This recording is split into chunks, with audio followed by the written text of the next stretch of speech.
The This is our observation moment. deck of the Domestic USS update Endeavour and hummed with step the quiet justice efficiency of for deep space all. travel. Stars You challenge stretched me, a past the master of the reinforced viewport cosmos. We do in not streams yield of to white threats. and silver Then you will be distorted by destroyed. faster-than-light engines that bent reality itself.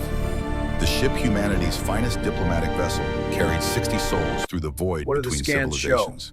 An In energy the corner signature of the near deck, the nebula. bathed in starlight, Good, monitor it. 8-year-old I Lily will. Brennan sat I know cross-legged you're on the scared, floor. but we have Her to dark go. hair fell But it's across her dangerous. face as she I hunched will over a protect you. datapad, Trust sketching me. with the focused intensity that only children possess.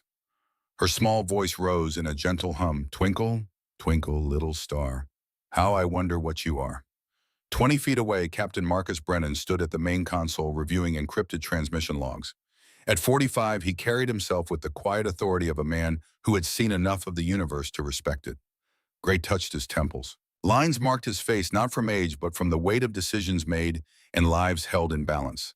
His uniform bore the insignia of Earth's diplomatic corps, but the way he moved, the way his gaze constantly scanned the room, spoke of different training, harder training. He glanced at his daughter and allowed himself a small smile. 5 years since Jennifer died. 5 years of learning to be both mother and father to this brilliant, impossible child. 5 years of wondering if he was doing any of it right. Lily's humming stopped. She looked up, head tilted. Daddy, do you hear that? Marcus's smile faded. His hand moved to the console. Hear what, sweetheart? It's like the walls are singing, but wrong. The ship's artificial gravity fluctuated, just a fraction, just enough. Marcus's training took over. His fingers flew across the console, pulling up sensor arrays, proximity warnings, shield status. The screens bloomed with data, and his blood turned to ice. The proximity alarm erupted. Red lights flooded the observation deck. The gentle hum of the FTL engines shifted to a shrieking whine as the ship dropped violently out of faster-than-light travel. Lily screamed. Marcus was already moving, crossing the distance between them in 3 strides. He scooped her up as the artificial gravity failed completely. They lifted off the deck, weightless. Marcus grabbed a safety rail with his free hand, pulling them both down muscles, straining against momentum. His other arm locked around Lily, shielding her small body with his own. Around them, unsecured equipment floated. A datapad tumbled past his head. Coffee from someone's abandoned mug formed perfect spheres in the air, spinning slowly. Daddy, I'm scared. I know, baby, I know. Listen to my voice. Remember what we practiced? Her small hands gripped his uniform. She nodded against his chest, eyes squeezed shut. Good girl. Deep breaths, in through your nose, out through your mouth. The emergency lighting activated, harsh white strips along the floor and ceiling. Through the viewport, something massive moved. A shadow against the stars. It grew larger, larger still. Marcus's jaw tightened. The ship that materialized before them dwarfed the Endeavour. It was easily 10 times their size, its hull a patchwork of dark metal and what looked like organic growth. Veins of purple light pulsed through its structure like a heartbeat. Weapon ports, hundreds of them, studded its surface, each one large enough to swallow a civilian transport whole. The intercom crackled. Lieutenant Darius Cole's voice tense but controlled. Captain, we have company. Dominion Empire Warship Conqueror class. They've locked weapons on us. Marcus keyed his wrist communicator. I can see it, Lieutenant. All hands, this is the captain. Code Sierra. Repeat, Code Sierra. This is not a drill. Across the ship, alarms shifted to a different pattern. 3 short bursts. Pause. 3 more. The crew would know what it meant. They had trained for this scenario for 6 months. Hoped they would never need it. Gravity returned suddenly. Marcus and Lily dropped the last 2 feet to the deck. He kept her cradled against him, absorbing the impact with bent knees. She whimpered but didn't cry. Strong girl, just like her mother. The communication console chimed. Incoming transmission. Marcus set Lily down gently, hands on her shoulders. He looked into her face. Brown eyes like Jennifer's. Filled with fear, but also trust. Complete, absolute trust that her father would keep her safe. God, he hoped he deserved that trust. Lily, I need you to go to the safe room now. You remember where it is? The little room behind the medical bay. That's right. Dr. Cross will meet you there. Can you do that for me? Are we in danger? Marcus had never lied to his daughter. He wasn't about to start now. Yes, but we've prepared for this. Trust the training, okay? She hugged him fierce and quick, then ran. Her small feet slapped against the deck plating as she disappeared through the hatch. Marcus watched her go, something in his chest tightening like a fist. Then he turned to the viewport, to the warship that hung in space like a knife pressed against their throat, and his expression went cold. The communication console chimed again, insistent, demanding. Marcus walked to it slowly, deliberately. He activated the channel. The face that appeared on the screen was not human.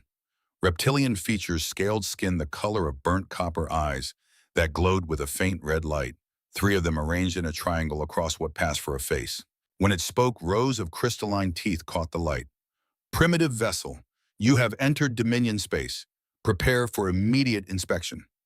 Marcus's voice when he replied carried no trace of the fear that coiled in his gut. 30 years of training, 20 years of active service, 5 years of diplomatic work, all of it crystallized in this moment. Negative. We are the USS Endeavour diplomatic vessel of the United Earth Coalition. We are traveling under safe passage protocols en route to Dominia Prime by formal invitation of Chancellor Zarketh. The alien's eyes narrowed. All three of them. It was unsettling. Invitation or not, you will submit to inspection. Power down your engines. Disable your shields. Prepare for boarding. I'm afraid that's not going to happen. You refuse, Estia. I'm exercising our rights under galactic law. We are a diplomatic vessel on an official mission. You have no authority to board us without cause. The alien leaned forward and Marcus could see others behind it now. More reptilian faces, more glowing eyes, a bridge crew watching, waiting. Your rights mean nothing here, human. The Dominion is the law. You have 10 seconds to comply, or we will open fire. 10, 9, 8. Marcus reached beneath the console. His fingers found the recessed panel, pressed the hidden biometric scanner. It read his fingerprint, his pulse, the unique pattern of blood vessels in his hand. A green light flickered. 7, 6, 5. A drawer slid open, inside a single red button, behind a clear protective cover. Stenciled letters above it read, Protocol Sierra, established 2065, 40 years ago, before Marcus was born, before humanity had even encountered another intelligent species. Someone somewhere had known this day might come, had prepared for it. 4, 3, 2. Marcus flipped the protective cover up and pressed the button. The effect was immediate. Every screen on the observation deck flashed the same message, Sierra Protocol active. All personnel to designated stations. Maintain radio silence, trust the plan. The alien on the screen stopped counting. Its head tilted like a predator, sensing something wrong with its prey. What did you just do? Marcus smiled. It didn't reach his eyes. I made a choice. You can report to your superiors that the USS Endeavour is continuing on its mission. We will arrive at Dominia Prime in 72 hours. We will attend the ceremony, and we will be courteous guests. You dare. But if you fire on us, if you attempt to board us, if you do anything to impede our diplomatic mission, you will discover exactly why humanity has colonized 300 star systems in 400 years. You will discover what we're capable of when pushed. And I promise you, Commander, that's not a discovery you want to make today. The alien stared at him. For 5 long seconds, the only sound was the hum of the ship's engines, the beep of consoles, the rush of blood in Marcus's ears. Then the alien cut the transmission. On the tactical display, the Dominion warship held position for another 30 seconds. Weapon ports glowed. Targeting lasers swept across the Endeavor's hull. Marcus's hand hovered over the emergency maneuver control. If they fired, he would have perhaps 2 seconds to react. The Endeavour was fast, but not fast enough to outrun a Conqueror-class warship. The warship's engines flared. It rotated slowly, ponderously, like a whale turning in deep water. Then it jumped to FTL, tearing a hole in space that rippled with purple energy. And they were alone again. Just the Endeavour and the stars. Marcus let out a breath he hadn't realized he was holding. His hands were shaking.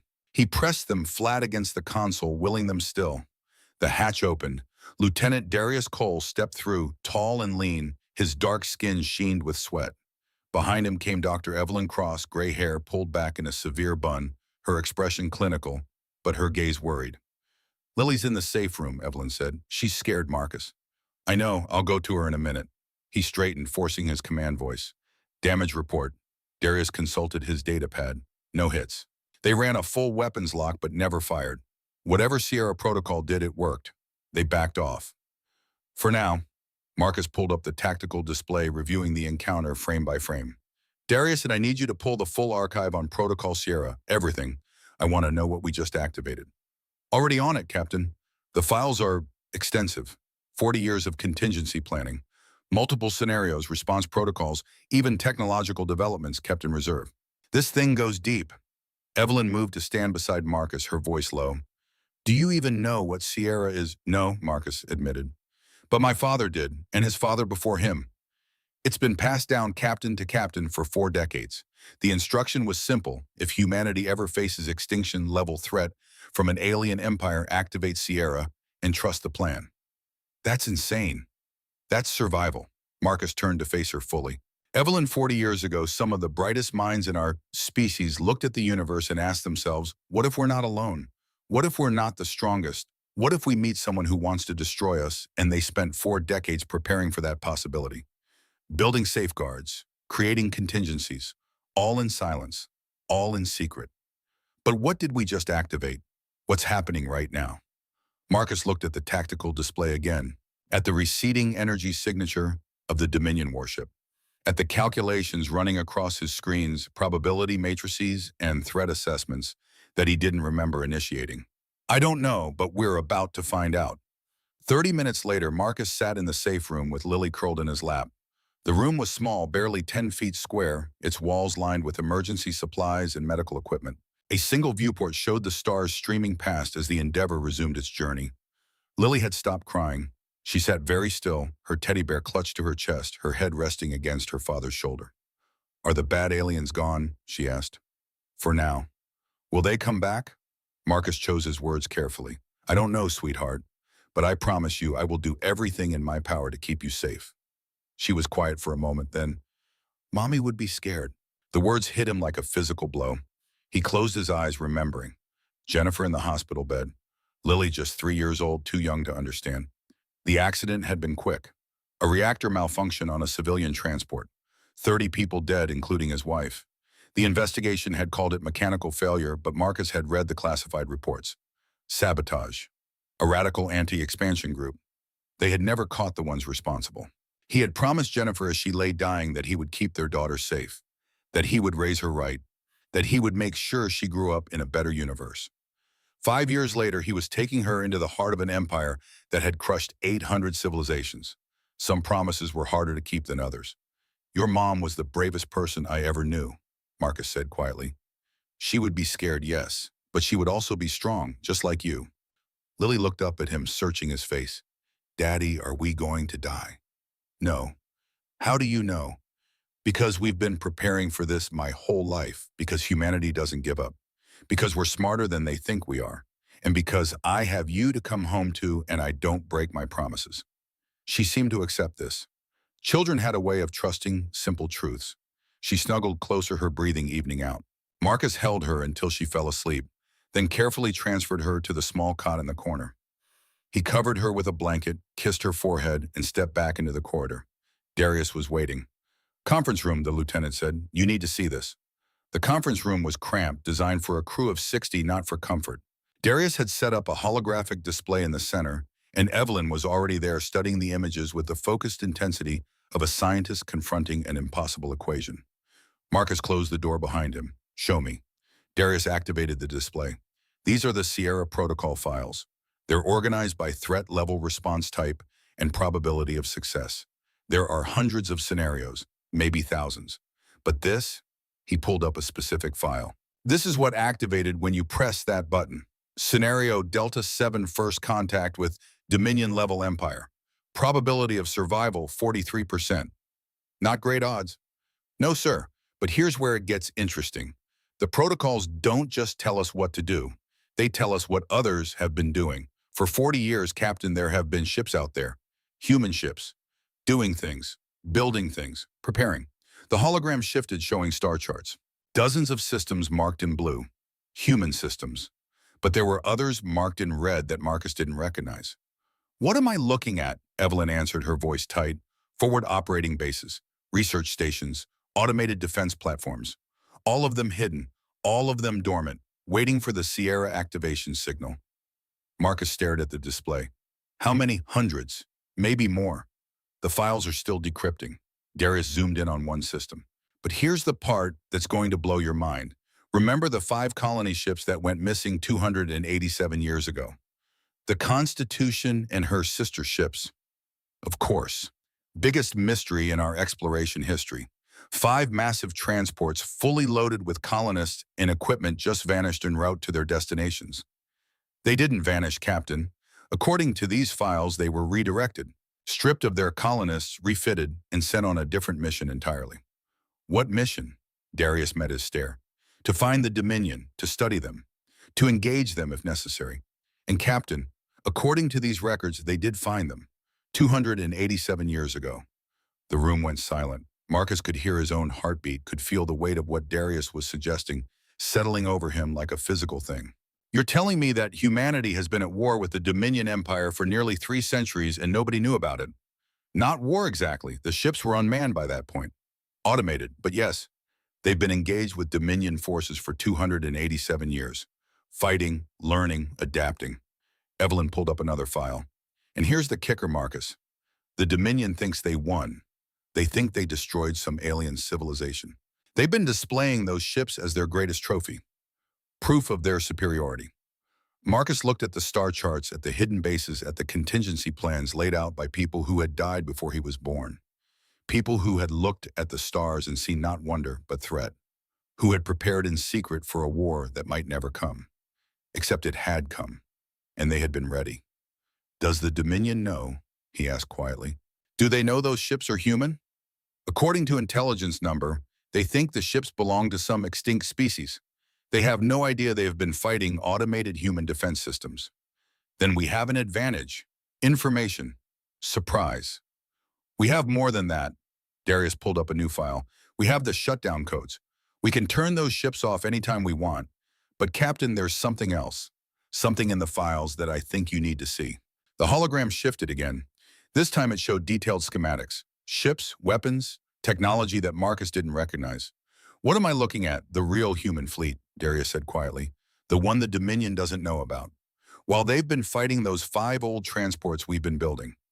Advancing, we have 15,000 ships of the wall, 3,000 heavy cruisers, 200 capital ships that make Dominion dreadnoughts look like toys. Marcus's mouth went dry. That's not possible. That's more military hardware than our entire documented fleet. Documented being the key word. This has been built in secret, funded through black budgets and private investment, crewed by volunteers who knew they might never be acknowledged, all waiting for the Sierra activation, all waiting for this moment. And now they're moving, positioning, getting ready. In 72 hours when we arrive at Dominia Prime, when they try to intimidate us with their trophy fleet, we'll have options. We'll have leverage. We'll have the ability to show them exactly what humanity is capable of. Marcus sat down heavily in a chair. His mind raced trying to process the implications. 40 years of preparation, trillions of credits, thousands of lives dedicated to a secret project that nobody even knew existed. All based on the possibility, the mere chance that humanity might someday encounter a threat it couldn't overcome through diplomacy. This is madness, Evelyn said, but her voice held awe, not condemnation. This is the most elaborate, most comprehensive contingency plan in human history. This is survival, Marcus corrected. This is what you do when you know the universe is bigger and meaner than you are. You prepare, you plan, and you hope to God you never need to use it. Darius closed the files. So what do we do now, Captain? Marcus stood straightening his uniform. We continue our mission. We go to Dominia Prime. We attend their ceremony. We let them show us their trophy fleet, all those conquered civilizations, all that proof of their superiority. And then we tell them the truth.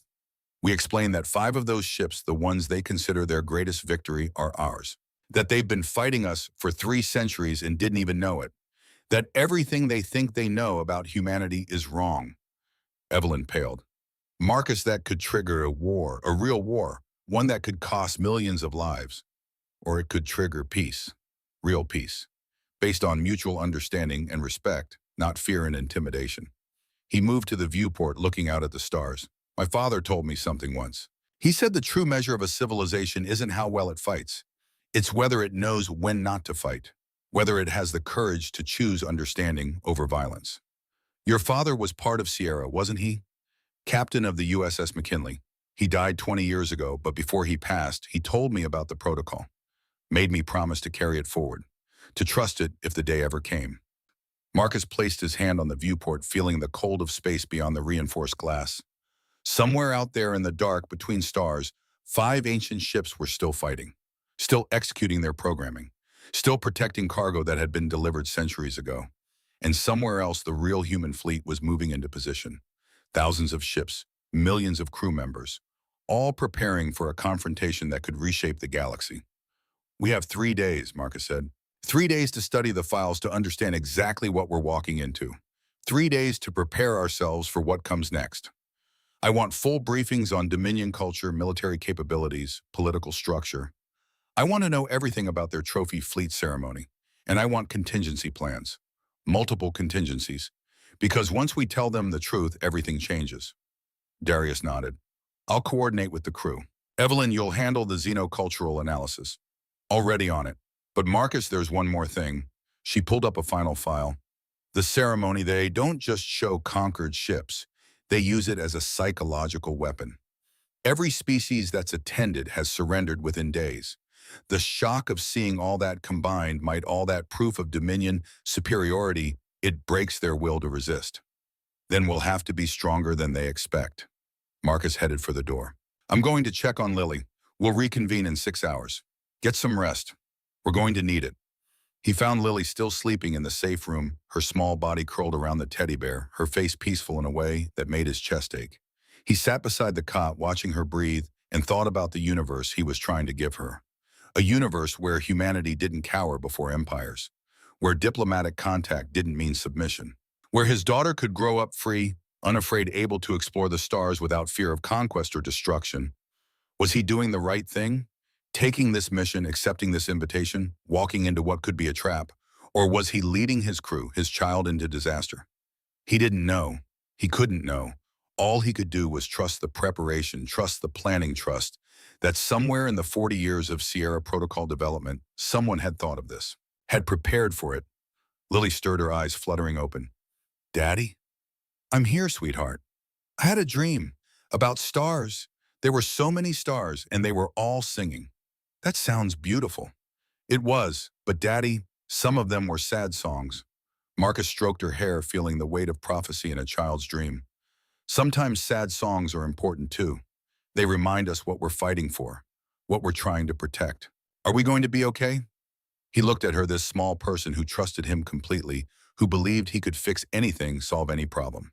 And he made a choice, not to lie, but to give her something true to hold on to. "We're going to be better than okay. We're going to change everything." She smiled, satisfied, and closed her eyes again. Within minutes, her breathing deepened, sleep reclaiming her. Marcus sat with her for another hour, watching, guarding, preparing himself for what lay ahead. 3 days to Dominia Prime. 3 days to the ceremony. 3 days until the Dominion Empire learned exactly what humanity was capable of. And somewhere in the dark, 5 ghost ships kept fighting, kept defending, kept executing programming, written before most of the current generation was born. Waiting, preparing. Just like humanity had always done, just like they always would. The stars streamed past the viewport, endless and cold and beautiful. And Marcus Brennan, captain of the USS Endeavor, father to one brilliant daughter, heir to 40 years of preparation, sat in the darkness and waited for the dawn. The USS Endeavor dropped out of faster-than-light travel at the edge of the Dominia Prime system 3 days later. The transition was smooth, calculated, the kind of precision that came from excellent engineering and even better piloting. Lieutenant Darius Cole sat at the helm, his hands steady on the controls, tracking the sensor displays that painted the system in layers of data. Marcus stood on the bridge, Lily at his side. He had made the decision that morning. She would see this. All of it. Not hidden away in a safe room, but standing beside him, understanding exactly what they faced. She held his hand, her small fingers wrapped around his, and stared at the main viewport with eyes that had grown older in 3 days. The system spread before them like a jewel box, open to reveal its treasures. Dominia Prime hung at its center, a planet of blues and greens, wrapped in swirling clouds that caught the light of its yellow sun. Beautiful. Almost Earth-like. Marcus felt a pang of something that might have been homesickness, might have been longing for a simpler universe. But it was the orbital structures that commanded attention. 43 stations. Each one massive beyond comprehension, larger than anything humanity had ever built. They ringed the planet like a crown of thorns, their surfaces bristling with weapons emplacements, shield generators, docking bays that could swallow capital ships whole. Purple light pulsed through organic-looking conduits that wove between the metal structures. Energy readings that made the Endeavor's reactors look like candles next to a furnace. Jesus Christ, Darius breathed. Marcus said nothing. His jaw tightened, the only outward sign of what he felt looking at those stations. 43 fortresses. Proof of an empire that had conquered 847 star systems. That had maintained peace through overwhelming force for 6 centuries. That thought humanity was just another primitive species to be absorbed into their collective. Daddy, Lily whispered, they're so big. Yes, they are. Are we scared? Marcus looked down at his daughter, considered lying. Chose truth. A little bit scared is smart. It keeps us careful, but being scared doesn't mean we stop. It means we think, we plan, we trust each other. The communication console chimed. Incoming transmission. Evelyn manning the station looked at Marcus. He nodded. The screen filled with a reptilian face. Not the one from 3 days ago. This one had golden scales that caught the light like hammered metal. 3 eyes arranged in a triangle, each one flickering with intelligence and something else. Curiosity, perhaps. Or calculation. Human vessel Endeavor. You are cleared to dock at Ceremonial Station 1. Follow the guidance beacons. Do not deviate from the assigned path. Chancellor Zarketh will meet you personally. The transmission cut before Marcus could respond. Friendly, Darius muttered. They're not trying to be friendly. They're trying to be impressive. Marcus settled into the captain's chair. Follow the beacons, standard diplomatic approach. And Darius, Sir, keep the Sierra protocols active, just in case. The docking procedure took 2 hours. The ceremonial station was vast, a construct of metal and living tissue that defied easy categorization. Hundreds of docking ports studded its surface. The guidance beacons led them to one near the station's central axis past other ships that Marcus recognized from intelligence briefings. Vessels from the Zixian Commonwealth, ships from the Haroon Collective, a massive bioship that pulsed with bioluminescent light belonging to the mycelial network. All recent additions to the Empire. All species that had attended the ceremony and surrendered within weeks. The Endeavor settled into its berth with a gentle shudder. Docking clamps engaged, atmosphere equalized. The ship's computer confirmed a breathable environment beyond the airlock. Marcus stood straightening his dress uniform. He had chosen the formal attire deliberately, dark blue, almost black, with silver insignia. Simple, professional. The uniform of someone who understood protocols and respected them, but who would not be intimidated. Lily wore a matching outfit scaled down to her size. She had insisted. My formal dress, Daddy, if we're meeting an emperor, I should look nice. Evelyn joined them along with Darius and 2 security officers. Marcus had wanted to leave Lily on the ship, but she had looked at him with Jennifer's eyes and said, you promised no more safe rooms. You promised I could see. So she would see. The airlock opened onto a corridor that could have fit a dozen ships side by side. The walls were decorated with murals sweeping scenes that depicted the Empire's history. Great battles, diplomatic victories, peaceful planets thriving under what the Dominion called benevolent rule. Marcus studied the murals as they walked, noted that in every scene showing conquest, the Dominion forces were shown as noble righteous. The defeated were always depicted as aggressive threatening. History written by the victors shown to those who might become the defeated. Chancellor Zarketh waited in the main reception hall. The reptilian stood nearly 3 meters tall, his golden scales gleaming under lights that seemed to emanate from the walls themselves. He wore robes that shimmered with embedded circuitry technology woven into fabric in patterns that hurt to look at directly. When he spoke, his voice resonated deep and multitonal, like several people speaking in harmony. Captain Marcus Brennan, Lieutenant Cole, Dr. Cross. His 3 eyes shifted, focusing on Lily. And young Lily Brennan. Welcome. We are honored to receive humanity into the galactic community. Marcus bowed a precise 30 degrees, respectful but not submissive. Chancellor Zarketh, we appreciate your invitation. Humanity looks forward to peaceful relations with the Dominion. Of course, peace is always preferable. Zarketh's smile showed too many teeth, each one crystalline, each one sharp. Your species has impressed us. 300 systems in 400 years. Such rapid expansion. Such technological advancement. It is remarkable. We work hard, we cooperate, we build. Indeed, the Empire has found that cooperation is easiest when all parties understand the reality of power. Zarketh gestured toward a corridor that stretched into the distance. To that end, we have prepared a demonstration, a tradition as you may have learned. Please follow me. Other delegates are already gathering. They walked through corridors that grew increasingly grand, past other alien delegations. Dozens of species Marcus had never seen, each one moving toward the same destination. He noticed their body language, fear, tension, eyes that darted nervously. Some whispered to each other, others walked in silence. Lily's hand tightened in his. The observation amphitheater opened before them like the mouth of some vast creature. It was built in a half circle around an enormous transparent viewport that looked out into open space. Thousands of aliens already filled the tiered seating arranged by species, each group occupying a designated section marked with their world symbol.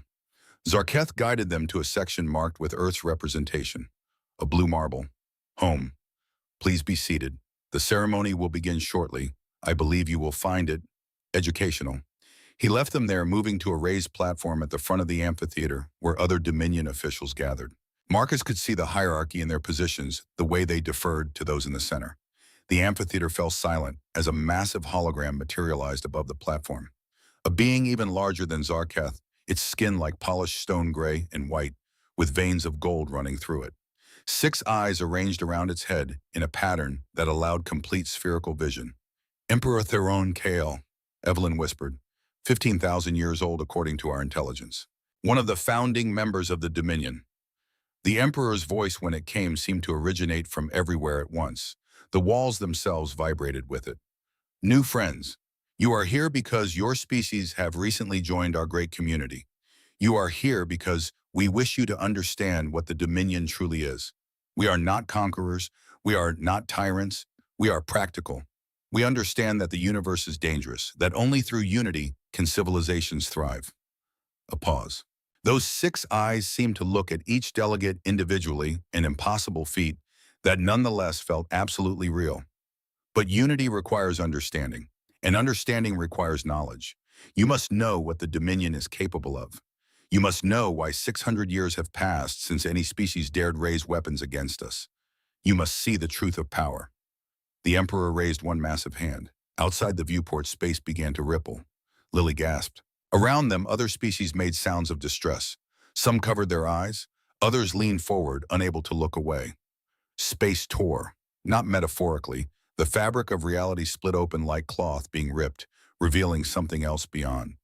Purple energy cascaded from the wounds in space, and through them, ships began to emerge. Dozens first, then hundreds, then thousands. The trophy fleet. Each vessel was different. Each one represented a unique civilization, a unique approach to technology and warfare. Red ships with 3 hulls bristling with weapons, black pyramids that seemed to absorb light, crystalline spheres that pulsed with internal radiance, organic constructs that looked grown rather than built, ships of metal, ships of energy, ships of matter that defied categorization. All of them captured, all of them defeated, all of them displayed like trophies in a hunter's lodge. Marcus forced himself to breathe steadily. The scale was overwhelming, the visual impact designed precisely for maximum psychological effect. He understood the strategy. Show every new species this. Show them 800 different civilizations that had fought and lost. Make them understand that resistance was futile. Around them, the amphitheater filled with the sounds of despair. Aliens weeping, others sitting in shocked silence. A few making prayers to gods that had not saved their ancestors. Zarketh stepped forward on the platform, his voice carrying over the chaos. Each vessel you see was taken from an enemy who believed they could resist the Dominion. Each one represents a species that chose war over peace. Each one now serves as a reminder. The Dominion cannot be defeated. He began to walk along the platform, gesturing to different sections of the impossible fleet. The red vessels with 3 hulls belonged to the Corian supremacy. They believed their superior numbers would overwhelm us. The black pyramids are from the Cheryl ascendancy. They believed their psychic powers made them invincible. The crystalline spheres belonged to the eternal chorus. They believed their energy weapons could pierce any defense. Another smile, more teeth. They were all wrong. Marcus kept his expression neutral. Beside him, Lily had gone very still, her gaze wide but not crying. Good girl. Stay strong. Darius leaned close, his voice barely audible. Captain, should I begin recording? Earth Command will want to analyze this. Do it. Get everything. But even as he said it, something nagged at Marcus. Something about this display felt wrong. Not wrong in the sense that it was fake. The ships were clearly real, the threat clearly genuine, but wrong in some other way. Like a piece of data that didn't fit the pattern, an equation that didn't balance. Emperor Theron's voice filled the amphitheater again. But these are merely our lesser victories, the enemies who fell quickly, who understood their mistake and surrendered. Now witness the crown jewels of our collection. Behold the ships that belong to our greatest foe. The space tiers grew larger, much larger, and through them came 5 vessels that dwarfed everything else in the fleet. They were enormous, 5 kilometers long, each their hulls cylindrical with rotating habitat sections that still spun despite their age. Massive engine arrays at the rear, cold and dark now. Armor plating that gleamed even after centuries, reflecting the light of Dominia Prime's sun. Marcus stared at them. His mind went blank. Beside him, Darius dropped his datapad. It clattered to the floor, the sound absurdly loud in the sudden hush that had fallen over the human delegation. Evelyn was frantically typing on her own device, pulling up images, comparing specifications, her hands shaking so badly she could barely work the controls. Marcus knew those ships. He had seen them in museums on Earth, had studied them at the Academy, had written papers about them. The Constitution class, early generation colony transports, the pride of humanity's first major expansion effort. 5 ships, 5 names that every schoolchild learned. USS Constitution, HMS Victoria, Zhang He, Maharaja, Yamato. The ships that had vanished 287 years ago. The greatest mystery in human space exploration. 5 fully loaded colony transports that had simply disappeared, never heard from again, presumed lost to some catastrophic malfunction. Except they hadn't been lost. They were here. Emperor Theron's voice continued, unaware of the sudden stillness that had overtaken the human delegation. Nearly 300 years ago, the Dominion faced its greatest threat, a species of warriors more ruthless than any we had encountered before. They sent 5 massive warships against us. The war lasted for decades. Millions died on both sides. But in the end, as always, the Dominion prevailed. We captured these vessels and destroyed the civilization that built them. They are gone now, extinct. Their homeworld lost to time, but their ships remain as our greatest trophy, as proof that no enemy, no matter how powerful, can stand against us.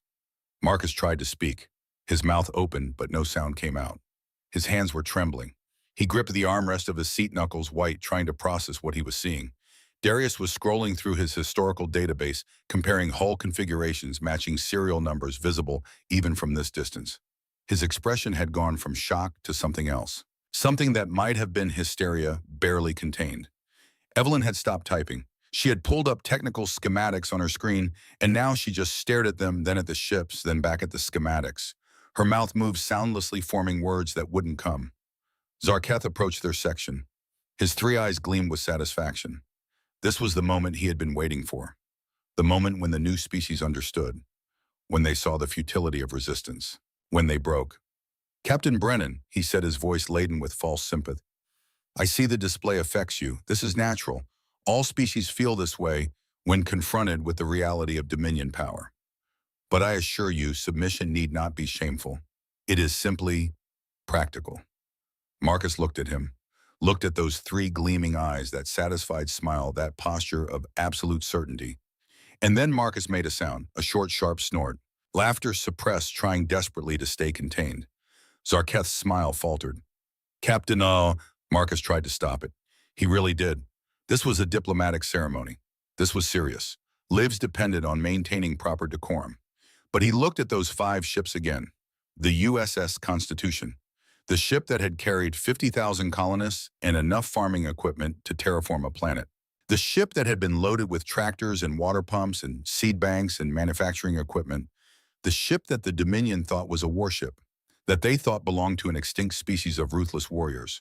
The laugh burst out of him like a dam breaking. Darius's shoulders began to shake. He bit his lip, trying desperately to maintain control, but failing. A wheeze escaped him, then another. Evelyn covered her mouth with both hands, tears forming in her eyes, her whole body trembling with suppressed laughter. And Marcus Brennan, captain of the USS Endeavor, chief diplomatic officer of Earth, threw his head back and laughed. Full, uncontrollable, gasping laughter that echoed through the crystal amphitheater like a stone thrown into still water. The effect was instantaneous. Conversation stopped. Aliens turned to stare.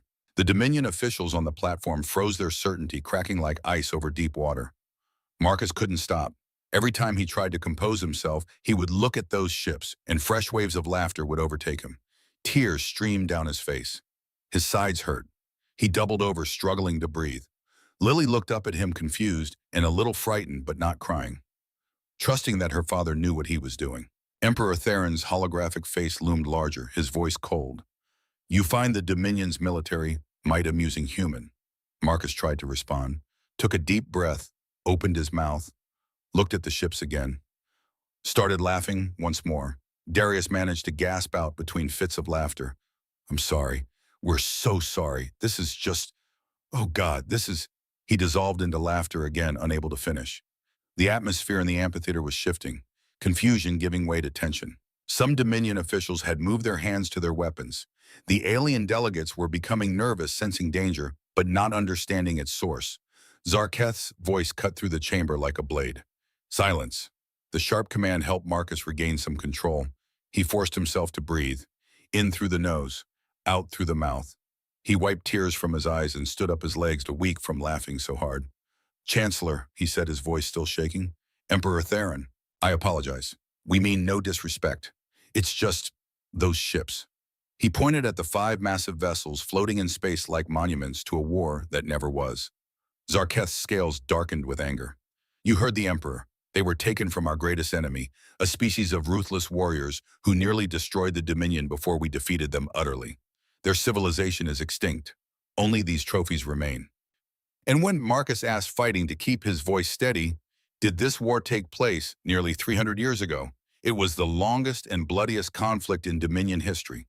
Millions died. Entire star systems were devastated. But in the end, the Dominion prevailed. Darius had found his datapad, was frantically typing. Evelyn was doing the same, pulling up records from Earth's historical archives. Marcus looked at the Chancellor, then at the Emperor's holographic face, then back at those 5 enormous ships. "Your Majesty, Chancellor, with all due respect, I need to tell you something important." "Speak," Emperor Theron commanded, his voice making the floor vibrate. Marcus pointed at the ships. "Those are not warships. Those are not even military vessels. And they definitely did not belong to a species of ruthless warriors." Quiet settled over the amphitheater like a physical weight. Not a single alien moved or made a sound. Zarketh's 3 eyes narrowed. "Explain yourself, human." "Those vessels fought the Dominion for decades. They destroyed entire fleets. They were the most dangerous enemy we have ever faced." "I'm sure they put up quite a fight," Marcus said, and he couldn't quite keep the smile off his face. "Their automated defense systems were very good.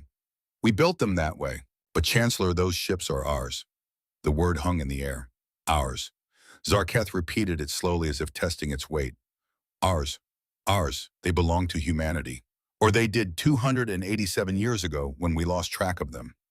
Emperor Theron's holographic face leaned forward, yet all 6 eyes focusing intently on Marcus. "You claim these vessels are human. Impossible. Our records clearly show. Your records show a war with an unknown enemy that began 287 years ago." Darius stood, holding his datapad. "May I approach the platform?" Zarketh looked at the Emperor. A long moment passed. Then the Emperor nodded slowly. Darius walked down to the platform, his datapad held up. Marcus and Evelyn followed. At the last moment, Marcus looked back at Lily. "Stay here, sweetheart. I'll be right back." She nodded, brave and small and trusting. Darius pulled up an image on his datapad and projected it into the air using the amphitheater's holographic systems. It showed a ship design identical to the 5 vessels outside. "This is the USS Constitution. Early generation colony transport. Built 295 years ago at the Mars orbital shipyards. It was one of 5 sister ships designed to carry large numbers of colonists to distant star systems." He swiped to another image. "HMS Victoria built at the Luna construction docks. Zhang He built at the Earth orbital platform. Maharaja constructed at the Venus station. And Yamato built at the Jupiter yards." Each image matched the ships outside perfectly. The same cylindrical design, the same rotating habitat sections, the same massive engine arrays. Evelyn stepped forward. These ships were part of humanity's first major colonial expansion. Each one was designed to carry 50,000 colonists, along with all the equipment and supplies needed to establish a new colony. They were not warships, Chancellor. They were civilian transports. Zarketh's scales had lost some of their color. But the war, the battles, the decades of fighting. Marcus pulled up another set of records. According to Earth's historical archives, all 5 of these ships were reported missing 287 years ago. They departed the Sol system on their assigned routes, but they never reached their destination colonies. We assume they were lost to some kind of malfunction or accident. He looked at the Chancellor. The dates match, don't they? When did your war with the unknown enemy begin? Zarketh consulted a data device that one of his assistants handed him. His hands were shaking slightly. 287 years ago. The first encounter was 287 years ago. Darius pulled up more technical specifications. These ships were equipped with automated defense systems. We had to protect the colonists and equipment from pirates and other hazards. The defense protocols were quite sophisticated. If the ships were attacked, they would fight back automatically. But there were no colonists on board, Evelyn added. That's the ironic part. The ships were empty. Marcus nodded. You see, about 290 years ago, humanity invented a much better, faster-than-light drive. It made these old ships obsolete almost overnight. The new drive could move ships twice as fast and use half the energy. We were going to scrap these 5 transports, but someone had a better idea. He pulled up another document. The colonies were already established at the destination systems. They needed equipment, farming machines, manufacturing systems, construction tools, water purification units, all the heavy equipment that was originally supposed to travel with the colonists. So we loaded all 5 ships with equipment and supplies, programmed them to autopilot to the colony systems, and sent them on their way. Unmanned, Zarketh's voice was barely a whisper. Completely unmanned. No crews, no colonists, just cargo holds full of tractors and water pumps and industrial fabricators. And of course the automated defense systems. We couldn't turn those off. Safety regulations. The implications were sinking in across the amphitheater, aliens leaning forward in their seats, straining to hear. The Dominion officials looked like they had been struck by lightning. Evelyn pulled up tactical analysis reports. Let me guess how the war went. Your ships encountered these 5 transports. You tried to scan them. The automated systems interpreted your scans as hostile action and activated defensive protocols. You opened fire. The defense systems responded, and then you were locked in combat with vessels that were following basic protect the cargo programming. Darius was nodding. These old transports were built tough. They had to be for long journeys through deep space. Thick armor plating, redundant systems, multiple shield generators, and those automated defense turrets could track and engage hundreds of targets simultaneously. But they were just following their programming. Protect the cargo. Avoid destruction. Return fire against any threat. Marcus added, they were not trying to destroy the Dominion. They were not warriors. They were delivery trucks with very good security systems. He looked directly at Emperor Theron's holographic face. Your Majesty, the Dominion did not fight a war against a species of ruthless warriors. You fought a nearly 300-year war against 5 unmanned cargo ships that were trying to deliver farming equipment to human colonies. A profound hush fell over the amphitheater, the kind of silence that happens when everyone's understanding of reality shifts at the same moment. One of the Dominion officials, a smaller alien with blue fur, spoke up hesitantly. But our fleets, we lost thousands of ships, millions of soldiers. How could automated systems— Oh, human engineering is very good, Evelyn said. We tend to overbuild things. Better safe than sorry, as we say. And these transports had to protect very valuable cargo. We programmed them to be extremely defensive. Darius pulled up combat analysis data. The defense systems on these transports were designed to handle multiple pirate vessels simultaneously. They had predictive targeting algorithms, adaptive shield modulation, automated repair systems. If you kept attacking them, they would keep defending themselves. They would learn from each engagement and adapt their tactics. For nearly 300 years, Marcus said, your fleets were fighting learning computers that got better at defending themselves with every battle. No wonder the war lasted so long.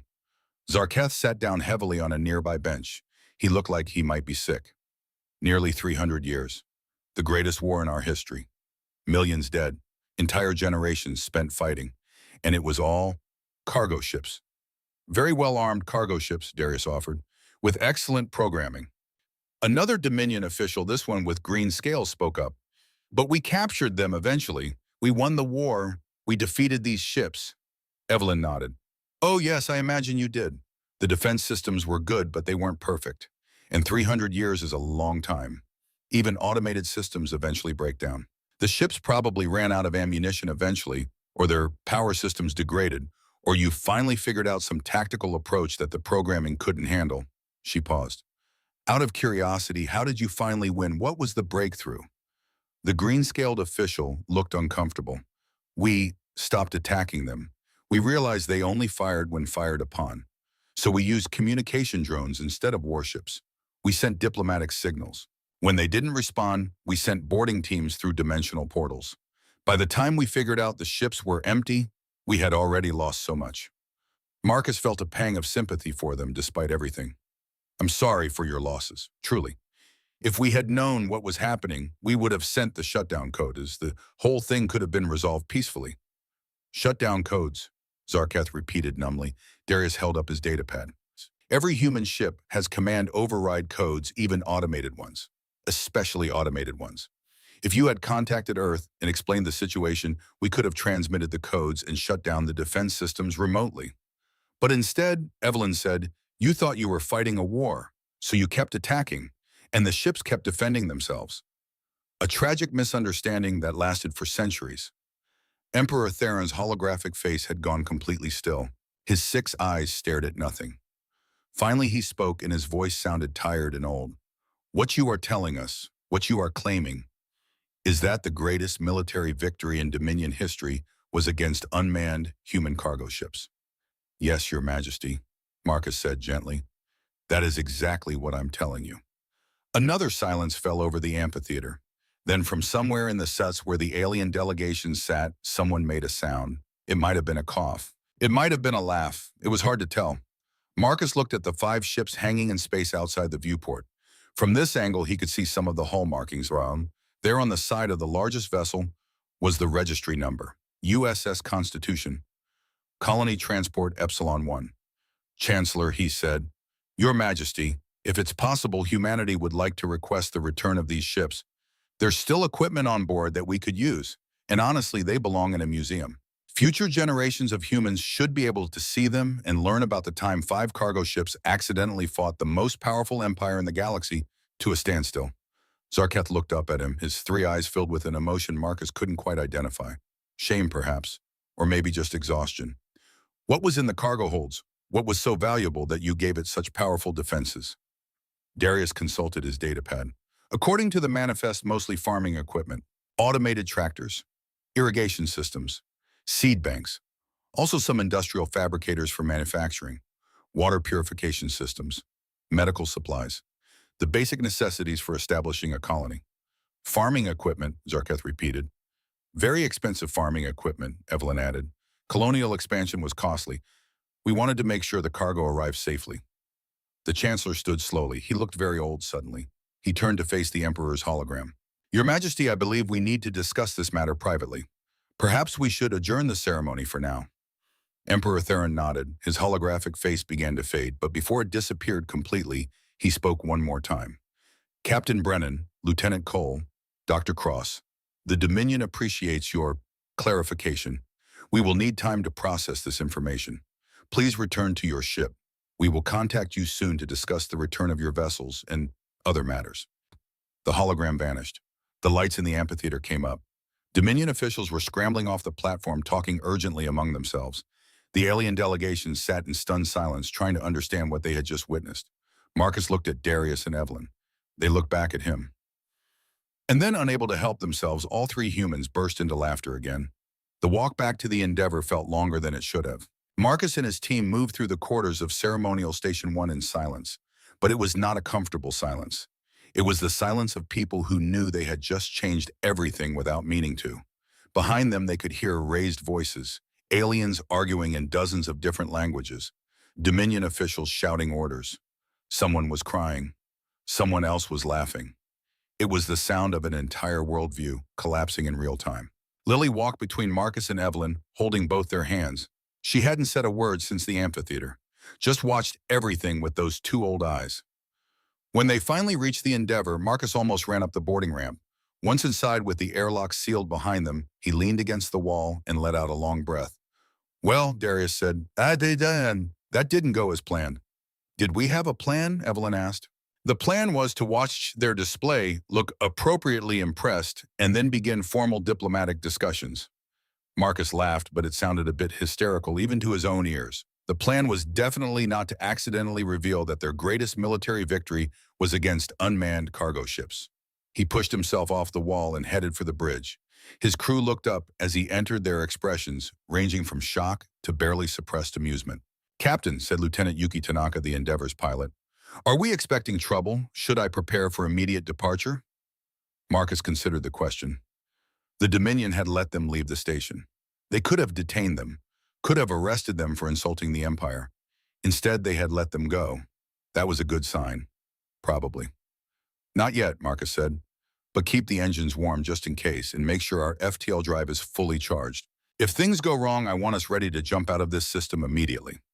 He sat down in the captain's chair and pulled up the communication logs. Several messages had come in while they were at the ceremony. Most were from other human diplomatic vessels asking for updates. One was from Earth Command. Marcus opened that one first. "Captain Brennan, this is Admiral Rebecca Stone. We have been monitoring your mission. We saw the ceremony broadcast. We need a full report as soon as possible. Also, and I cannot believe I'm asking this, are those really our old colony transports?" Marcus activated the reply function. Admiral confirmed, USS Constitution, HMS Victoria Jang, Maharaja, and Yamato. All 5 early-generation transports that went missing 287 years ago. The Dominion had them. They thought they were warships from an extinct species. I have corrected their misunderstanding. Currently waiting aboard Endeavor for the Dominion's response. Will provide full report soon. Brennan out. He sent the message and leaned back in his chair. Through the bridge viewport, he could see the trophy fleet still hanging in space around the station. Thousands of ships, centuries of warfare. The Dominion's greatest source of pride. And now everyone knew that the crown jewels of their collection were human delivery trucks. "Captain," said Ensign David Okafor from the communication station, "I'm picking up broadcasts from the station. Multiple channels. I think news of what happened is spreading. Let me hear it." Okafor put the audio on the bridge speakers. It was a Dominion news broadcast speaking in the Empire's common language. The translation software rendered it into English. Unprecedented revelation at today's ceremonial gathering. The 5 vessels known as the Terror Fleet, the greatest trophies of the Dominion's military history, have been identified as civilian cargo transports from the human species. Imperial officials have confirmed that the nearly 300-year war, previously attributed to an extinct warrior race, was actually a conflict with automated defense systems protecting unmanned vessels. Another channel, this one sounding more like a talk show. How could this happen? How could our greatest military minds not realize they were fighting cargo ships? What does this say about the Dominion's military capabilities? What does this say about our intelligence services? A third channel, an alien voice, angry and bitter. Lies upon lies. The Empire has built its reputation on this victory. The Terror Fleet was supposed to represent our strength. Instead, it represents our incompetence. Nearly 300 years, millions of deaths. And for what? To capture 5 unmanned transports. Marcus held up his hand and Okafor cut the audio. "Well," he said quietly, "I think it's fair to say that we've created a political situation." Before anyone could respond, the communication console lit up with an incoming transmission. Priority Alpha, the highest level. The sender was listed as Dominion Imperial Command. Marcus straightened in his chair. "This is it. Everyone look professional." The view screen activated. Chancellor Zarketh's face appeared.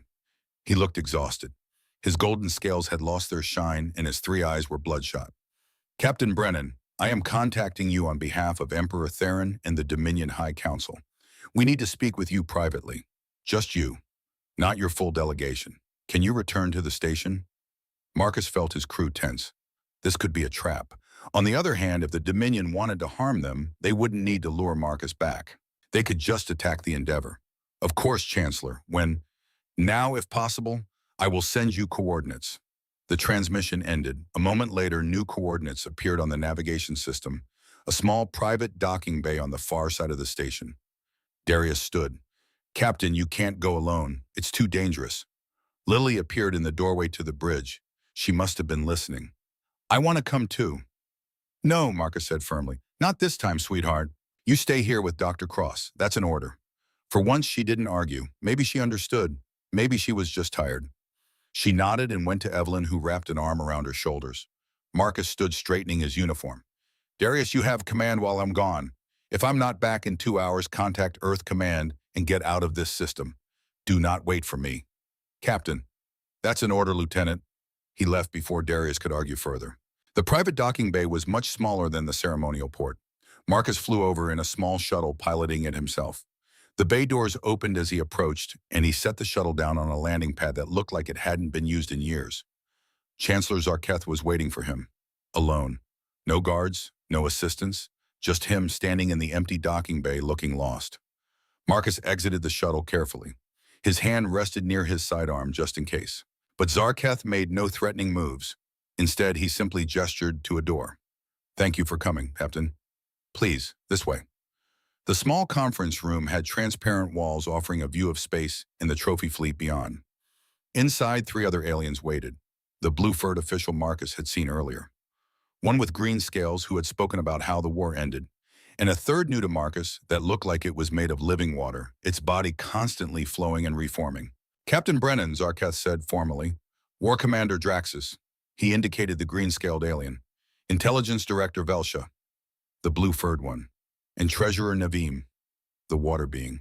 Together with Emperor Theron and myself, we form the Dominion High Council.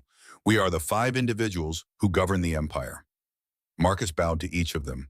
Please sit, Zarketh said. We have much to discuss. They settled around a table that seemed to grow from the floor. For a moment, no one spoke. Finally, Intelligence Director Velsha broke the silence. Her blue fur rippled with agitation.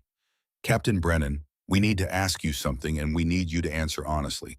What you revealed today about the cargo ships, was this some kind of strategy? A deliberate attempt to humiliate the Dominion? Marcus looked at each council member in turn.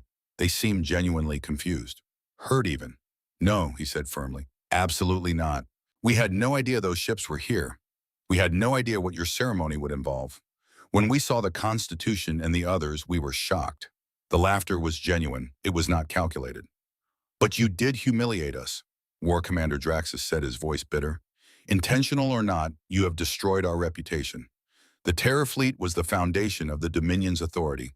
Every species in the Empire knew that we had defeated the most dangerous enemy in the galaxy. Now everyone knows we spent nearly 3 centuries fighting delivery vehicles.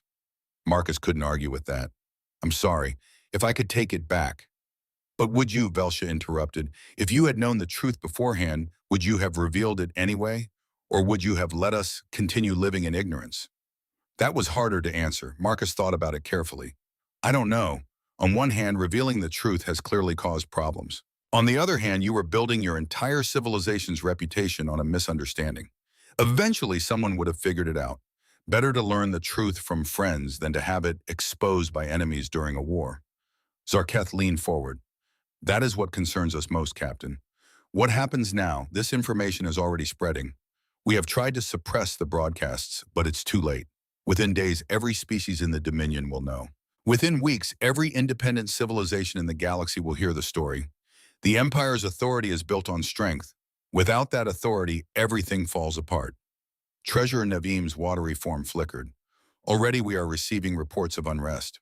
Some member species are questioning whether they need to remain in the Empire. Others are wondering whether they could successfully rebel now that they know the Terror Fleet was not what we claimed. Also, War Commander Draxus added, treaties specifically reference our victory over the Terror Fleet as proof of Dominion supremacy. If our allies decide those treaties are based on false premises, we could see the largest galactic war in history. Marcus felt the weight settling on his shoulders. He hadn't meant to destabilize an empire. He had just laughed at a coincidence. But intentions didn't matter. The consequences were real. What do you want from me? He asked quietly. How can I help? The 5 council members looked at each other. Some silent communication passed between them. Finally, Zarketh spoke. We need you to tell us the truth about humanity's real military capabilities. Not your cargo ships. Your actual warships. Because, Captain, if we are going to stabilize the Empire, we need to understand exactly what we are dealing with. Intelligence Director Velsha pulled up a holographic display showing star charts. You said humanity has only been in space for 400 years, yet you have colonized 300 systems. That is a rate of expansion that far exceeds the Dominion's historical growth. Your technology must be significantly more advanced than we realized. War Commander Draxus leaned forward. Those cargo ships fought our fleets to a standstill for nearly 300 years, and they were obsolete. You said so yourself. You built better FTL drives and made those ships outdated. That was 290 years ago. What have you built since then? Marcus understood what they were asking. They needed to know whether humanity was a threat, needed to recalibrate their entire understanding of the galactic power structure. He thought about the ships he had seen in the Sierra Protocol files, the modern fleet, the vessels that actually were designed for war. All right, he said, I'll tell you, but first you need to understand something about humanity. We don't like war. We really don't. We fought terrible wars among ourselves and we learned hard lessons from them. When we went to the stars, we promised ourselves we would be better. We would seek peace first, always. He paused. But we're not naive. We know the universe can be dangerous. So yes, we built warships, real ones. And we built them using the same philosophy that made those cargo ships so hard for you to defeat. Which is, Zarketh asked, we over-engineer everything. We build things to last. We build in redundancy. We build things that can take damage and keep working. And we build things that can be upgraded. Marcus pulled out his data pad and brought up images, sleek vessels much smaller than the massive cargo transports, but clearly designed for combat. These are Defender-class frigates, standard patrol vessels. There are approximately 15,000 of them in service across human space. Velsha's fur stood completely on end. 15,000. Each one designed to operate independently for up to 5 years without resupply. They have FTL drives that can jump almost instantly, adaptive shield systems, weapons that can track targets across light seconds of distance. He swiped to another image. Guardian-class cruisers, heavy combat vessels. We have about 3,000 of them. They're designed to fight in coordinated groups, sharing sensor data and overlapping their defensive fields. Another swipe. Sentinel-class battleships, capital vessels. We have 200 of them. Each one is essentially a mobile fortress. They can generate shields strong enough to deflect asteroid impacts. They carry weapons that can crack planetary crust, and they have manufacturing systems on board that can build new smaller ships in the field. The Dominion Council members stared at the images, their expressions ranging from shock to fear. 15,000 frigates, Velsha whispered. 3,000 cruisers, 200 battleships. That's more ships than the Dominion's entire active military. War Commander Draxus finished, his voice hollow. And you said these are your standard forces? Yes, we also have specialized vessels. Science ships for exploration, engineering ships for construction, medical ships, and we have reserve fleets that can be activated in an emergency. Zarketh's three eyes were wide. Why so many ships if you don't seek war? Because we colonized 300 systems in 400 years. That's a lot of space to patrol, a lot of colonies to protect, a lot of shipping lanes to keep safe, and because we remember our history, we remember what it's like to be unprepared. We swore we would never be helpless again. Marcus looked at each council member. But Chancellor, War Commander, all of you, please understand, we didn't build these fleets to conquer. We built them to protect. Every ship I showed you is designed with defense in mind. Fast shields, long-range sensors, the ability to evacuate civilians quickly. Our military doctrine is all about preventing fights, not winning them. But you could win them, Treasurer Nevim said. It was not a question. Marcus thought about how to answer that. Honesty seemed like the best policy. Yes, he said quietly. If we had to, we could. A heavy quiet fell over the room. Then the door burst open. A Dominion soldier stumbled in his armor, scorched green blood leaking from a wound in his side. Chancellor, the station is under attack. Hardliner faction, they're targeting the human ship. Zarketh stood. Get security teams. An explosion rocked the conference room. The transparent walls cracked. Alarms blared. Marcus was already moving, his combat training taking over. We need to get back to the Endeavor. Now. But even as he ran, even as the station shook around him, one thought burned in his mind. The war, the real war, had just begun. And this time there would be casualties. The explosion threw Marcus against the wall. His head cracked against metal. Stars burst across his vision. Training kicked in before conscious thought could catch up. Roll. Find cover. Assess threats. The conference room's transparent walls had shattered. Vacuum alarms screamed. Emergency force fields shimmered into existence, barely containing the atmosphere. Through the gaps, Marcus could see the Endeavor, his ship, his crew, and between them Dominion fighters strafing the docking bay with weapons fire. Zarketh grabbed his arm, pulling him up. This way, service corridor, they ran.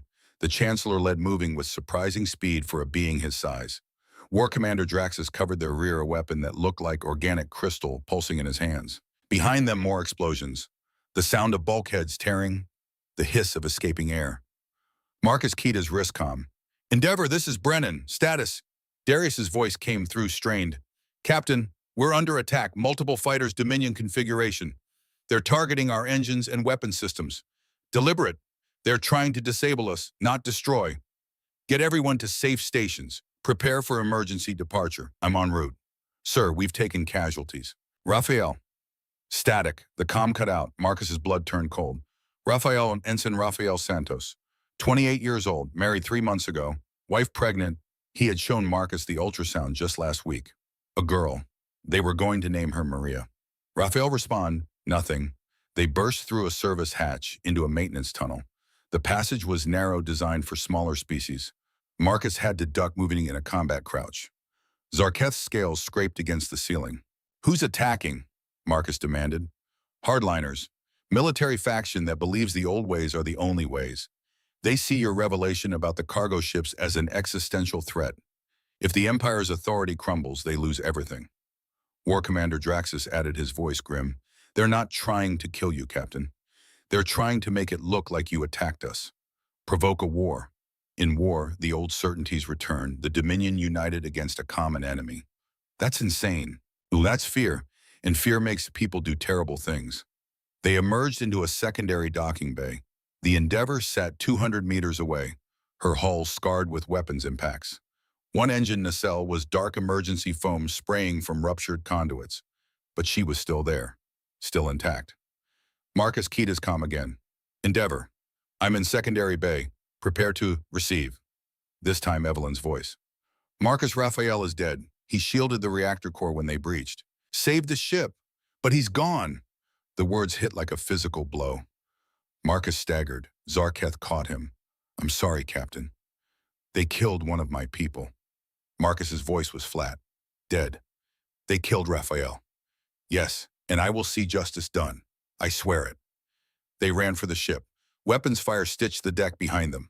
Marcus didn't look back, didn't slow. Just ran the way he'd run through urban combat zones as a Marine, the way he'd run through simulations at the Academy, the way he'd run in nightmares where Jennifer died and he was always too late. The loading ramp was down. Darius stood at the top, firing a sidearm at pursuing fighters. Marcus dove aboard. Zarketh and Draxus followed. The ramp sealed. Go! Go, go! Marcus shouted.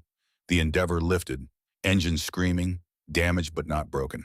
She cleared the docking bay just as another explosion tore through the station. Shrapnel bounced off her shields. Marcus pulled himself up, made it to the bridge. The scene was chaos. Screens showing tactical data, alarms blaring, crew members at their stations, faces pale but focused.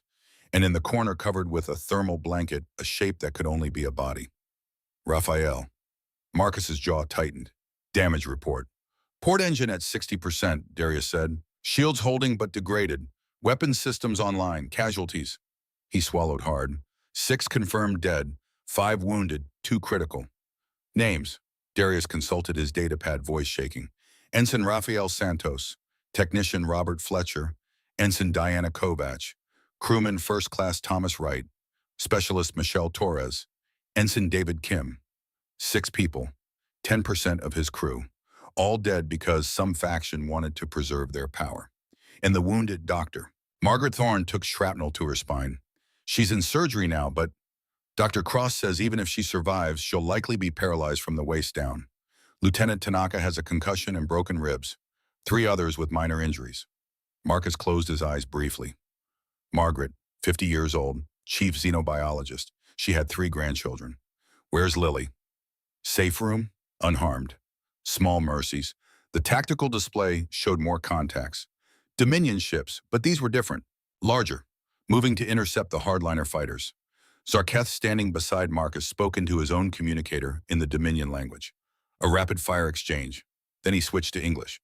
Loyalist forces are engaging the hardliners. We've called it what it is. Insurrection, treason.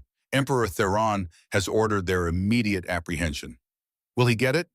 I don't know. This has been brewing for a long time. Your revelation just accelerated things. An incoming transmission. Priority override. Emperor Theron's face filled the main screen, all six eyes blazing with fury. Captain Brennan, are you injured? 6 of my crew are dead, Your Majesty. 2 more critically wounded, more with lesser injuries. I am deeply sorry. This was not supposed to happen. These rogue elements do not represent the Dominion. You have my word. Words don't bring Raphael back. Marcus heard the edge in his own voice, controlled it. But I appreciate the sentiment. What happens now? Now we end this. The hardliners have seized 3 orbital stations. They're broadcasting propaganda, claiming that you attacked us, that humanity is the real threat. They're calling for total war.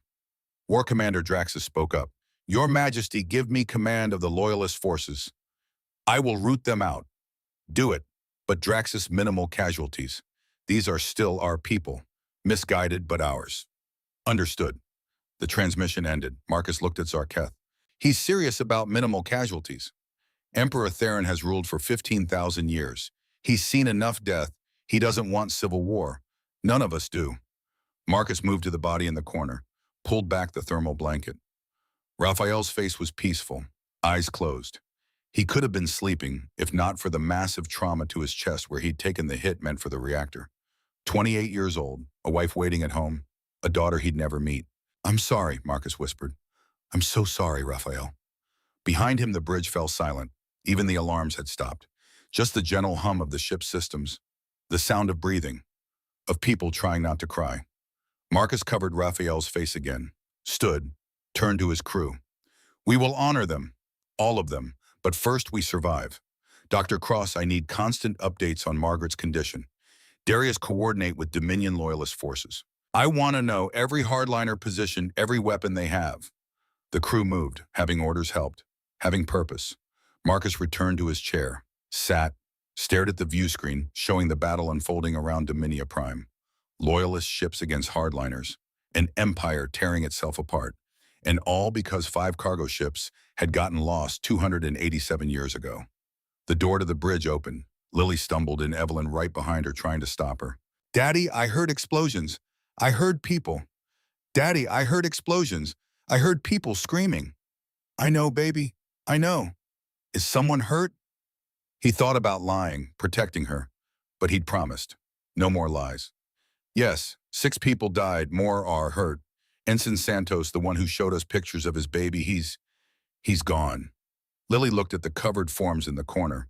Her eyes went wide. She'd seen death before. Jennifer in the hospital. The funeral. But this was different. This was violence. This was murder. Why? Her voice was very small. Because some people are afraid of change, and fear makes people do terrible things. She was quiet for a moment. Then, are we going to kill them back? Marcus closed his eyes. Out of the mouths of babes. No, sweetheart. We're going to stop them. We're going to make sure they face justice, but we're not going to kill them. That's not who we are. Grandpa would say that. Your grandpa was a smart man. He stormed the beaches at Normandy on D-Day. Thousands of his friends died that morning. But you know what he told me once? He said the hardest part wasn't fighting. It was choosing not to hate afterward. He held her feeling the weight of command of responsibility of every choice that had led to this moment. A Dominion civil war, 6 people dead, and he was supposed to somehow navigate this without making it worse. The comm chimed, incoming message from the surface. Planetary coordinates, private channel. Marcus set Lily down gently. Go with Dr. Cross, okay? I need to take this. She nodded, brave and small, and left with Evelyn. The transmission opened. Emperor Theron's face appeared, but this time it was different. Not a hologram, not addressing thousands, just him speaking to Marcus privately. Captain, the High Council wishes to meet with you. On the surface, at the Imperial Palace, as soon as possible. Is it safe? The palace is secure. The hardliners don't have the forces to assault it. And Captain, I give you my personal guarantee. Under my authority, you will not be harmed. Marcus studied that ancient face. 15,000 years of life. How much wisdom came with that? How much weariness? I'll come, but I'm bringing Lieutenant Cole. Of course, A shuttle will be dispatched to guide you to a secure landing zone. The transmission ended. Darius looked at Marcus. Sir, this could still be a trap. I know, but we have to take the chance. If there's any way to end this without more deaths, we have to try on. 30 minutes later, Marcus and Darius descended through Dominia Prime's atmosphere in the Endeavour shuttle. The planet was beautiful from orbit, but up close the signs of conflict were visible. Fires burning in 3 of the orbital stations. Debris fields. Ships locked in combat, their weapons fire visible, even in daylight. The Imperial Palace complex was massive, mountains carved into towers, rivers flowing through gardens, and at its center the throne chamber. A building made from a single crystal hollow and shaped over millennia. They landed on a private pad.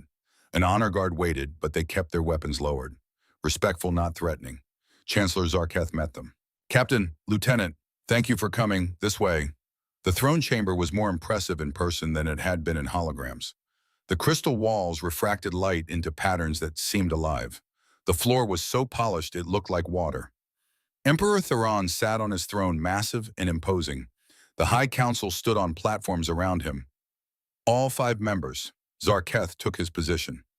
Captain Brennan, Theron's voice filled the chamber. Hours ago you revealed a truth that shook our civilization. Now elements within our own military have committed murder in response.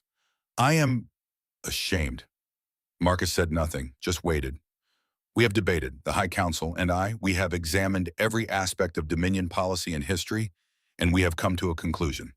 The Emperor shifted his massive body, making the platform groan.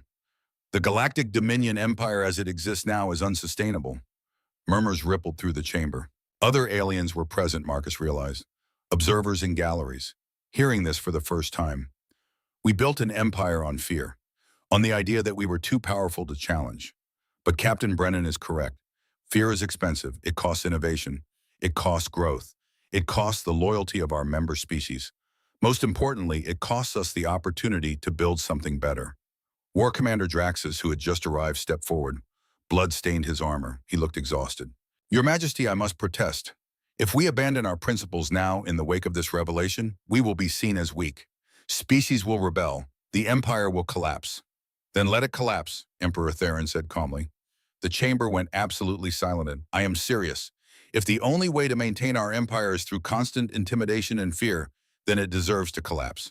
Captain Brennan showed us that there is another way. Humanity has built a civilization based on cooperation and mutual benefit. It is smaller than our empire, but it is more prosperous, more dynamic, more resilient. Intelligence Director Velsha spoke, her blue fur rippling. The Emperor and I have been discussing this for hours. We propose fundamental restructuring of the Dominion. Not an empire, a confederation. Member species would have genuine autonomy. They would choose to belong because membership benefits them, not because they fear the consequences of leaving. Treasurer Nevim's watery form shimmered. The economic analysis supports this approach. Fear-based compliance costs approximately 40% of our gross domestic product in enforcement and suppression activities. If we redirected those resources into development and trade, we could increase prosperity across all member systems within a generation. Zarketh looked directly at Marcus. Captain Brennan, the High Council, wishes to propose a treaty with humanity, the Treaty of Mutual Prosperity. In this treaty, the Dominion would formally transition from an empire to a confederation. We would adopt many of the principles that make human civilization successful. In exchange, we ask that humanity share its technology and expertise to help us through the transition. Marcus's mind raced. This was more than he'd expected, more than anyone could have expected. The Dominion was proposing to completely restructure itself based on the human model. Your Majesty, Counselors, I'm honored by this proposal. But I must be honest, this transition will be difficult. Some species will resist the changes. Some of your own officials will fight to maintain the old system. It could take decades. It might even lead to civil war. We know, Theron said, but the alternative is worse. If we continue as we are, the Empire will slowly decay. Species will rebel one by one. We will spend centuries fighting to maintain control until eventually we are too weak to continue. Better to change now while we still have the strength to manage it. War Commander Draxus had not moved. His green scales were dark with anger. Your Majesty, I cannot support this. To abandon everything the Dominion has built, everything we have achieved because of one revelation. It is not about embarrassment, Theron interrupted.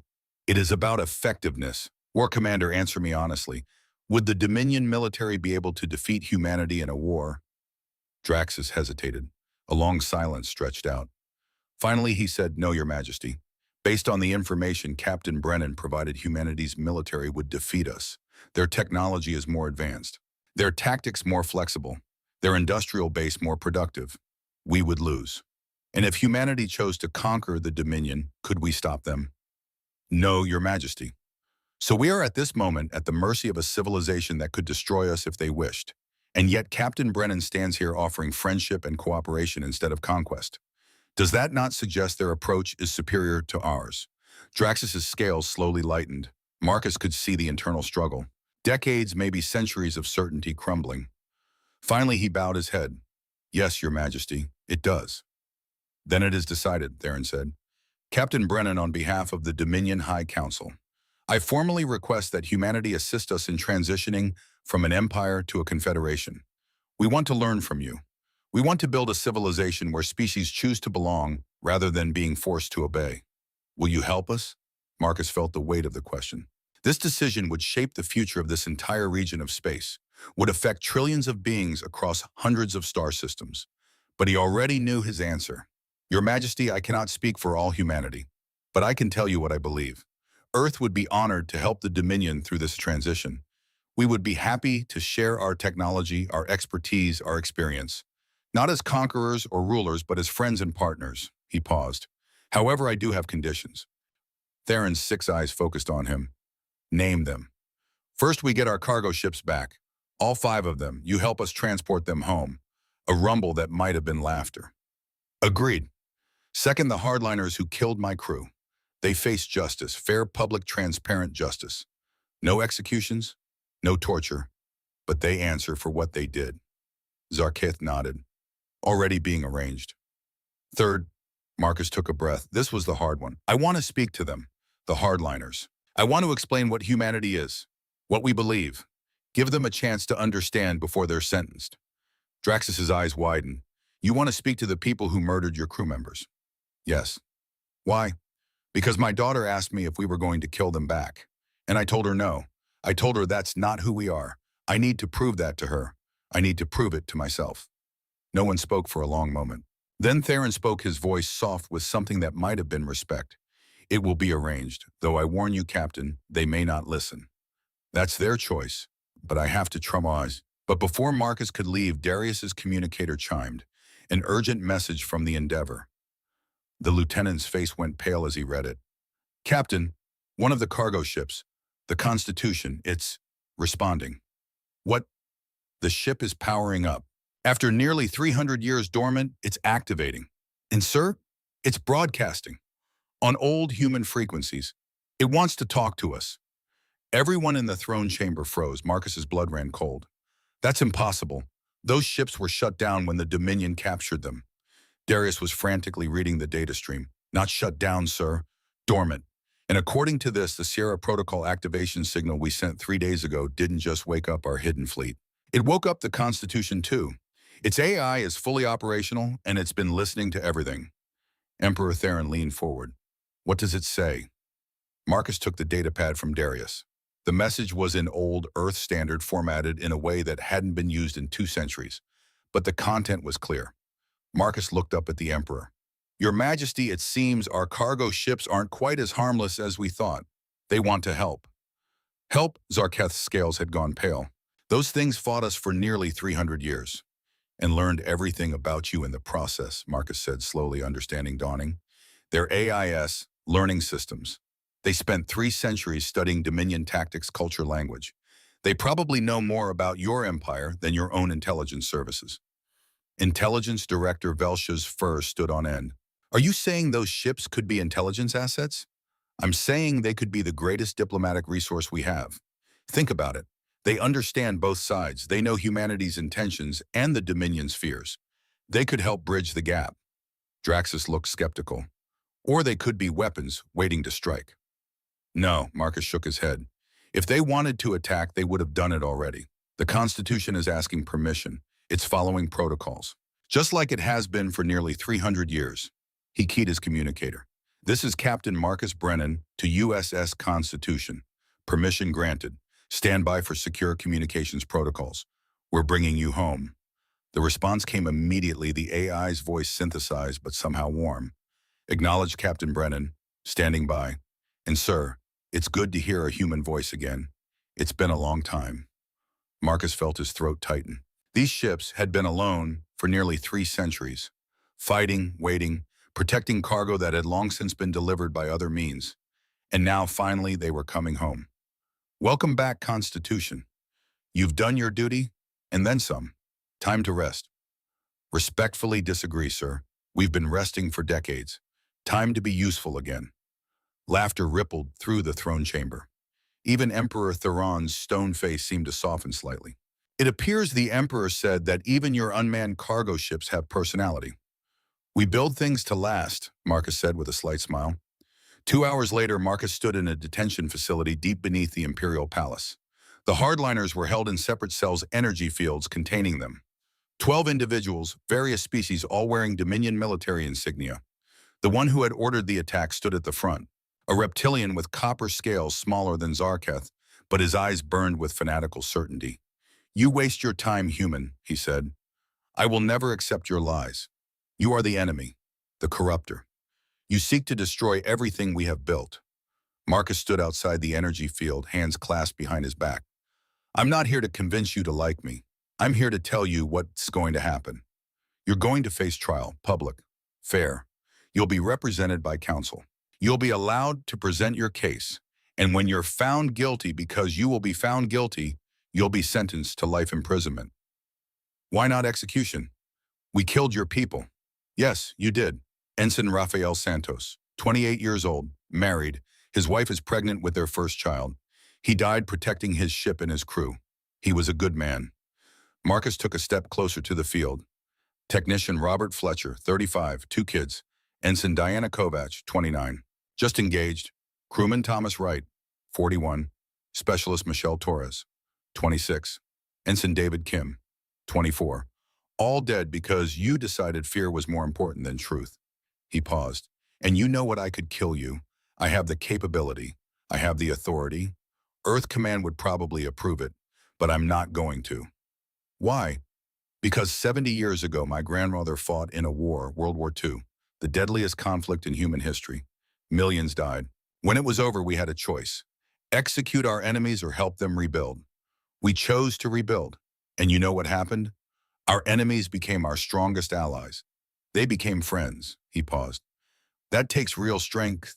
Not the strength to kill, the strength to show mercy, the strength to see past revenge to something better. The hardliner laughed. You are weak. Your mercy is weakness. Maybe, or maybe you're afraid. Afraid that if you stop being the strong ones, the feared ones, you'll have nothing left. No purpose, no identity. We are warriors. No, you're scared, and I understand that. Change is terrifying, especially when you've built your whole life around one way of being. But fear isn't strength. Adaptation is strength, growth is strength, and the Dominion is choosing to grow. Marcus turned to leave, then stopped. One more thing. Rafael's wife, Maria Santos, will receive full benefits. His daughter will be taken care of. And when she's old enough, I'm going to tell her about her father, about his sacrifice. And I'm going to tell her that the people who killed him face justice, not revenge, because that's the world I want her to grow up in. He walked away. Behind him, the hardliner said nothing. Outside the detention facility, Darius was waiting. How did it go? About as expected. He thinks I'm weak. Are you? Marcus thought about it. My grandfather stormed the beaches at Normandy, watched half his friends die in the first 5 minutes, spent the next year fighting across Europe, came home and never talked about it. But you know what he told me once? He said the hardest thing he ever did wasn't killing the enemy. It was choosing not to hate them afterward. He looked at Darius. So maybe I am weak, or maybe I'm just trying to be as strong as he was. 3 days later, Marcus stood in a different kind of ceremony. Not intimidation, not display of power. Memorial. The Endeavor's crew gathered in the main cargo bay, converted into a chapel for the day. 6 bodies lay in state, each draped with Earth's flag. Families had been brought from Earth. Maria Santos, 7 months pregnant, sat in the front row with Rafael's parents. Her face was a mask of grief. Marcus read the names. Ensign Rafael Santos, 28, saved the ship, saved his crew, gave everything. he moved to the next. Technician Robert Fletcher, 35, husband, father of two, died at his post protecting the navigation systems. Ensign Diana Kovac, 29, engaged to be married, shielded civilians during the evacuation. Crewman First Class Thomas Wright, 41, veteran of the Outer Rim conflicts, protected the engine room until his last breath. Specialist Michelle Torres, 26, communications officer, made sure distress signals reached Loyalist forces. Ensign David Kim, 24, youngest member of the crew, died helping others reach safety. His voice caught. And Dr. Margaret Thorne, 50 years old, 3 grandchildren, took shrapnel meant for me. She survived, but her career is over, paralyzed from the waist down. She gave her mobility so this mission could continue. Margaret sat in a wheelchair beside the memorial, her face calm. She'd told Marcus earlier that she didn't regret it, would do it again. Some things were worth the sacrifice. Zarketh attended, standing at the back. He had brought flowers, a human custom he'd learned. Other Dominion officials came too, paying respects, showing solidarity. The service was simple. A few words, some prayers for those who wanted them. Then silence. Just the sound of people crying of grief, given space to breathe. Afterward, Maria Santos approached Marcus. Her eyes were red, but she stood straight, strong. Captain Raphael talked about you. He said you were a good man, that you cared about the crew. Maria, I'm so sorry. If I had known. Don't. She put up a hand. Don't apologize for doing your duty. Raphael knew the risks. He chose to be here. He chose to serve. And he died a hero. That matters. She placed a hand on her swollen belly. This little girl will know her father. I'll make sure of that. I'll tell her about his courage, his kindness, his sacrifice. And I'll tell her that he helped change the galaxy. That his death meant something. Marcus couldn't speak, just nodded. Later, much later, after the ceremony ended and the crew dispersed and the cargo bay was empty, except for the echo of grief, Marcus sat alone with Lily. Daddy, why do people have to die? The eternal question, the one every parent dreads. Marcus chose his words carefully. Because life is precious, sweetheart, and sometimes protecting that life requires sacrifice. Raphael died so others could live, so you could live, so this ship could survive and complete its mission. Will you die? Someday. Everyone does, but not today, and not for a long time if I can help it. She was quiet. Then, I want to be brave like Raphael. You already are. You've been so brave through all of this. No, I mean, I want to help when I grow up. I want to make sure people like Raphael didn't die for nothing. Marcus pulled her close. Then we'll make sure of it, together. 5 years passed. The transformation of the Dominion into the Confederation was messy, complicated, and ongoing. Some species chose to leave, others stayed. A few joined human space. But slowly, painfully, the structure changed. Fear gave way to cooperation. Intimidation gave way to mutual benefit. It wasn't perfect. It never would be. But it was better. The hardliners faced trial. Public, fair, transparent. They were found guilty and sentenced to life imprisonment. No executions, no torture. Justice, not revenge. The 5 cargo ships were returned to humanity. The Constitution and its sisters, now fully awakened, assisted in the transition. Their AI systems, with nearly 3 centuries of experience, became invaluable diplomatic resources. They understood both civilizations. They could translate not just languages, but intentions, fears, hopes. And on a cool autumn day in Washington, D.C., Marcus Brennan stood in a museum, the Museum of Cooperation, people called it. The 5 ships stood in the central hall, restored and preserved. USS Constitution, HMS Victoria, Jangha, Maharaja, Yamato. Information displays told their story, their original mission, their disappearance, their nearly 300-year war, and finally their role in transforming an empire. Marcus was 50 now, retired from active service but still working as an ambassador. Gray had conquered his temples. Lines marked his face, but his gaze was clear. A crowd gathered, diplomats from 50 species. Human and alien mixed freely, talking, laughing. Children played together in the corners, human and alien kids learning that differences didn't mean enemies. Marcus prepared to give a speech. He'd written it carefully, revised it a dozen times. Words about sacrifice and transformation and hope. But before he could begin, the door opened. A young woman walked in, 13 years old, wearing a Naval Academy uniform. dark hair pulled back. Jennifer's eyes in a face that was pure Brennan determination. Lily. She walked to the podium. Dad, there's someone here to see you. Behind her, another figure. Marcus recognized her immediately. Scholar Kira, the young Dominion citizen, who had asked him about exploration 5 years ago. But she was different now. Older. Wearing a badge that read Mars Research Institute, Chief Xenobiologist. Kira approached Marcus, her silver scales flushed with emotion. Captain Brennan, 5 years ago you told me that humans explore to learn, not to conquer. I applied to your universities, I studied, and now, she held up her badge. I came to say thank you, not just for me, for my entire generation. You showed us a better way. Marcus felt his throat tighten. You did the work, Kira. You made the choice. But you made the choice possible, and I wanted you to know there are thousands like me, from dozens of species, all studying at human institutions, all learning, all building something new. Lily stood beside her father watching, understanding in a way she couldn't have 5 years ago. Marcus hugged Kira, this alien who had become a symbol of everything they'd fought for. Then he turned to the crowd. I had a speech prepared, he said. Lots of fancy words about transformation and cooperation in the future, but I think I'll just say this instead. He gestured to the 5 massive ships. These vessels were built to carry colonists and equipment. They were never meant to be warships. But when they were attacked, they defended themselves. For nearly 300 years, they followed their programming. Protect the cargo. Survive. Return fire only when necessary. And in doing so, they changed everything. They exposed the weakness of an empire built on fear. They forced a powerful civilization to reconsider its foundations. They started a transformation that is still ongoing. He paused. But the real heroes aren't the ships. They're just machines. The real heroes are the beings who chose to change. Emperor Theron and the Dominion High Council could have refused to adapt, could have doubled down on fear and intimidation. Instead, they chose the harder path. They chose to transform based on principles of cooperation rather than force.